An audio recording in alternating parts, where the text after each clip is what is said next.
నేను ఇవాళ ఈ వేదిక మీద నుంచి ఆ సొల్లు వాగుడు వాగే కేటీఆర్కి సవాలు విసురుతున్నా. బిడ్డ, ఇవాళ నేనే ముఖ్యమంత్రి, నేనే పిసిసి ప్రెసిడెంట్ను. రేపు రాబోయే పార్లమెంట్ ఎన్నికల్లో నేను సవాలు విసురుతున్నా. నీ చేతనైతే దమ్ముంటే, నువ్వు మగోడివైతే ఈ తెలంగాణ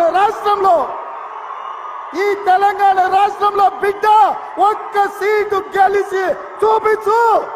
నీ అయ్యా నువ్వు వస్తావో, నీ అయ్య వస్తాడో మా కార్యకర్తలు చూసుకుంటారు. బిడ్డ, రుణమాఫీ చేయి, నేను కూడా అవ్వచ్చు.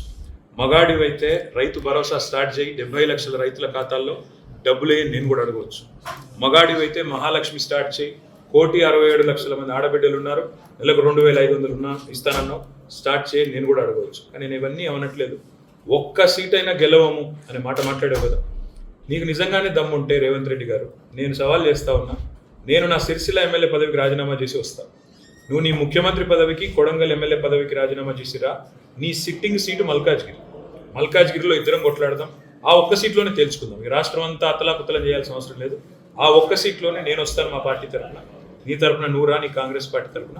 అక్కడ తప్పకుండా తేల్చుకుందాం. ఎందుకంటే ఒక్క సీటు గెలవను అని మాట్లాడుతున్నాం. మరి నీ మల్కాజ్గిరి పార్లమెంట్ సీట్లో అసలు ఎన్ని ఎమ్మెల్యేలు గెలిచింది కాంగ్రెస్ పార్టీ?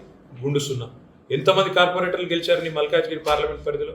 కాబట్టి గెలుపు ఓటములు అనే వాటిని పట్టుకొని, దాన్ని ఎక్కువగా ఊహించుకొని, తన శక్తి సామర్థ్యాలు తాను ఎక్కువ ఊహించుకొని ఇవాళ మాట్లాడుతున్న రేవంత్ రెడ్డి గారికి నిజంగానే ధైర్యం ఉంటే, నిజంగానే దమ్ము ఉంటే, తెగువ ఉంటే నువ్వు రా, కొడంగల్ ఎమ్మెల్యే పదవికి రాజీనామా చేయి, ముఖ్యమంత్రి పదవికి రాజీనామా చేయి.